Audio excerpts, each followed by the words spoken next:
حسن اخلاق میں سب سے اہم کردار انسان کی زبان کا ہے۔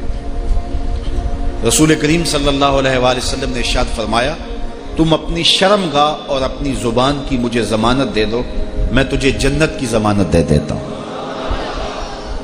انسان کے بہت سارے گناہوں کا سبب انسان کی زبان ہے۔ جھوٹ بھی زبان بولتی ہے، بہتان بھی زبان لگاتی ہے، غیبت بھی زبان کرتی ہے، شکوے بھی زبان کرتی ہے، گالیاں بھی زبان دیتی ہے، سب و شتم یہ بھی زبان کا وظیفہ ہے، اور کسی کی عزت اچھالنا یہ بھی زبان کے ذریعے ہے۔ تو زبان کے جرم باقی سارے اعضاء سے زیادہ ہیں۔ اس لیے جو ہے وہ جس نے زبان کو قابو میں کر لیا، اس نے اپنے آپ کو بہت سارے فتنوں سے محفوظ کر لیا۔ میں اور آپ اپنی زندگی پہ غور کریں اور اپنے شب و روز کا مواخذہ کریں اور اپنی زبان کو جو ہے وہ حفاظت میں رکھیں۔ اللہ تعالیٰ نے اس کو 32 دانتوں کے اندر جکڑ کے رکھا ہے اور 2 جبڑوں کے اندر رکھا ہوا ہے، لیکن یہ پھر بھی سنبھلتی نہیں ہے۔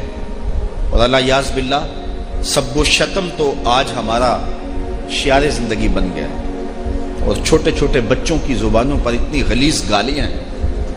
میں ایک دن گھر سے نکلا تو کوئی 12-13 سال کا بچہ ہوگا، اس نے سکول کا بستہ بھی ڈالا ہوا تھا، سکول جا رہا تھا۔ تو آگے کچھ بچیاں، وہ بھی 5ویں 7ویں کلاس کی ہوں گی، اس نے اتنی غلیظ اور گندی گالی دی بغیر کسی وجہ کے کہ مجھے ایسے لگا جس طرح میرے کانوں میں آگ لگ گئی ہے اور میری سانس رکنے لگی۔ خیر میں نے ہمت کر کے تیز قدم اٹھا کے اس کو کندھے سے پکڑا، تو اس نے جب پلٹ کے مجھے دیکھا تو شرمسار ہو گیا اور شرمندگی سے اس کو پسینہ آ گیا۔ میں نے اس کو کہا، بیٹے یہ جو تو نے گالی دی ہے، زمین آسمان کے درمیان جتنی جگہ ہے نا، یہ زہر سے بھر گئی ہوگی، اور تجھے شرم نہیں آئی کہ تو نے یہ بات کی؟ تو خیر اس نے بڑی شرمندگی کا اظہار کیا۔ تو آج ہمارا معاشرہ، یہ ایک عکس بتا رہا ہوں کہ اس عمر کے بچے اور یہ ہمارے معاشرے نے جو ہے وہ جو رنگ اختیار کر لیا ہوا ہے، اور آج غلاظت اور گندگی ہمارے ذہنوں کے اندر گھل گئی ہوئی۔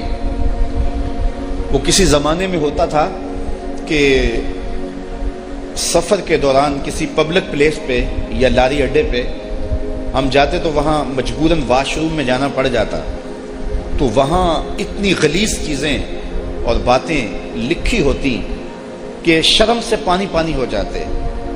اب ان کے ہاتھوں میں سوشل میڈیا آ گیا۔